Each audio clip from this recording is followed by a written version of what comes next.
Não é preciso mudar os outros, apenas a si mesmo. De Neville Goddard.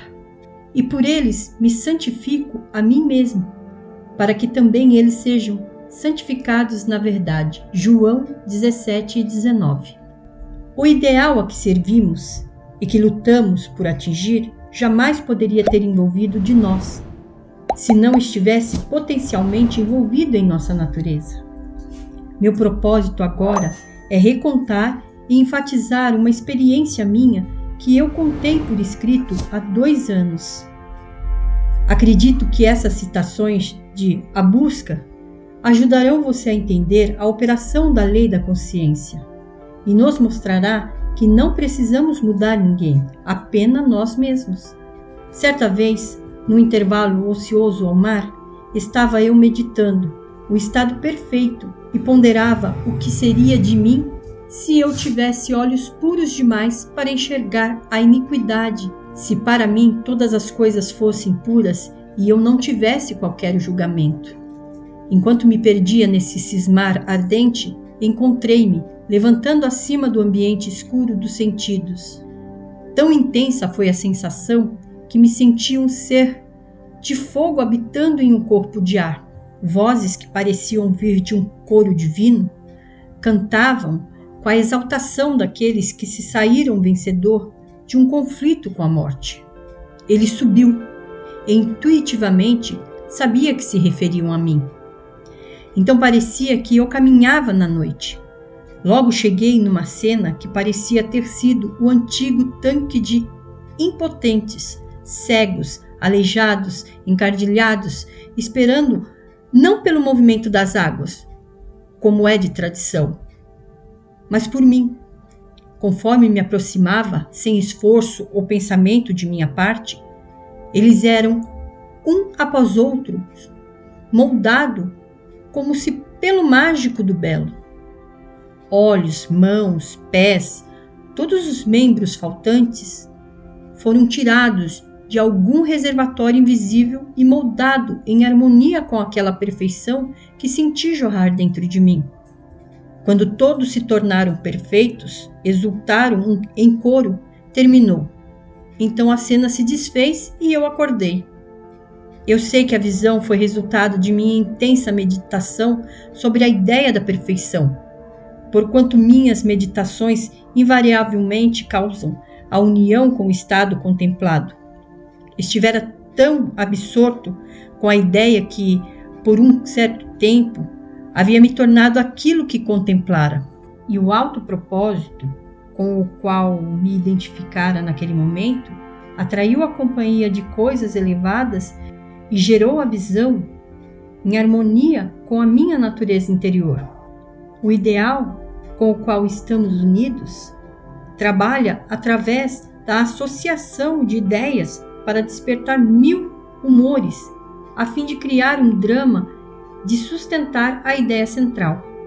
Minhas experiências místicas me convenceram de que não há um modo de gerar a perfeição externa que buscamos, a não ser através da transformação de nós mesmos. Na economia divina, nada é perdido.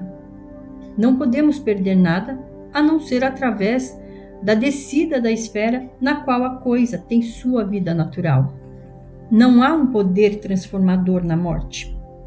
E quer estejamos aqui ou lá, geramos o mundo que nos mantém através da intensidade de escurecermos nossas vidas através dos conceitos que temos de nós mesmos.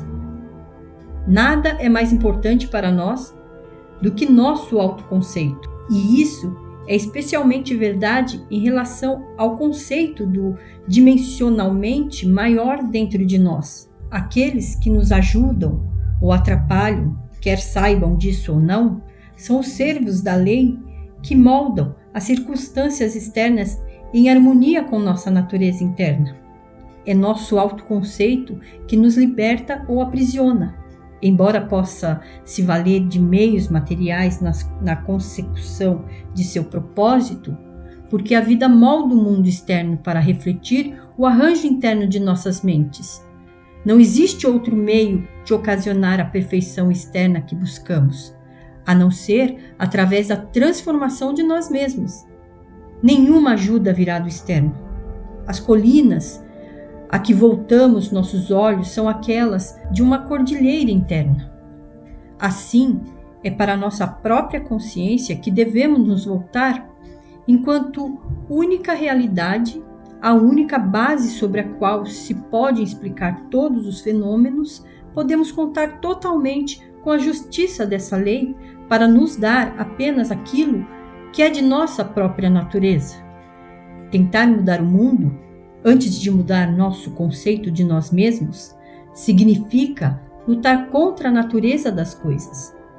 Não pode haver mudança externa antes que haja primeiro uma mudança interna. O mundo externo é um reflexo do mundo interno. Não estou advogando uma indiferença filosófica quando sugiro que devemos nos imaginar como já sendo aquilo que desejamos ser, vivendo em uma atmosfera mental de grandiosidade, em vez de usar meios e argumentos físicos para ocasionar a mudança desejada. Tudo o que fazemos, se for desacompanhado de uma mudança na consciência, não passa de um fútil reajustar de superfícies. Não importa o quanto lutemos, não podemos receber mais do que afirmam nossas assunções. Protestar contra qualquer coisa que nos aconteça significa protestar contra a lei de nosso ser e contra o controle que exercemos sobre o nosso destino. As circunstâncias de minha vida estão intimamente relacionadas ao conceito de mim mesmo, de forma tal que só podem ter sido formadas pelo meu próprio espírito, a partir de um reservatório dimensionalmente maior do meu ser. Se houver dor para mim nesses acontecimentos, eu devo procurar a causa dentro de mim mesmo, pois eu me movo aqui e ali, e vivo em um mundo em harmonia com o meu autoconceito. A meditação intensa ocasiona uma união entre o estado contemplado, e durante essa união temos visões e experiências, e nos comportamos conforme nossa mudança de consciência. Isso nos mostra que uma transformação de consciência resultará em mudança de ambiente e de comportamento. Todas as guerras provam que as emoções violentas são extremamente potentes em precipitar reordenações mentais. Todo grande conflito foi sucedido por uma era de materialismo e ambição, na qual a submergiram os ideais pelos quais os conflitos foram aparentemente iniciados. Isso é inevitável, pois a guerra evoca o ódio, o qual imprime um dissenso na consciência, do plano do ideal para o nível no qual o conflito é desencadeado. Se pudéssemos sentir em relação aos nossos ideais as emoções intensas que sentimos em relação às coisas que nos desagradam, poderíamos nos elevar ao plano de nosso ideal com a mesma facilidade com a que descemos ao nível de nossos ódios. Amor e ódio têm um poder transformador mágico, e através deles nos tornamos semelhantes àquilo que contemplamos. Pela intensidade do ódio, criamos em nós mesmos o caráter que imaginamos em nossos inimigos. As qualidades morrem por falta de atenção. Assim, é melhor que os estados desagradáveis sejam apagados pela imaginação. Glória em vez de cinza, óleo de gozo em vez de tristeza. Isaías 61:3. Em vez de ataques diretos ao estado a partir do qual seríamos livres, tudo que é verdadeiro, tudo que é honesto, nisso pensai. Filipenses 4:8. Pois nos tornamos aquilo com que nos relacionamos. Não é necessário mudar nada, além do conceito que temos de nós mesmos. Tão logo consigamos mudar a nós mesmos, nosso mundo se dissolverá e se remoldará em harmonia com aquilo que nossa mudança afirma. Se você gostou do vídeo, como forma de gratidão, eu peço que clique no gostei e inscreva-se no canal.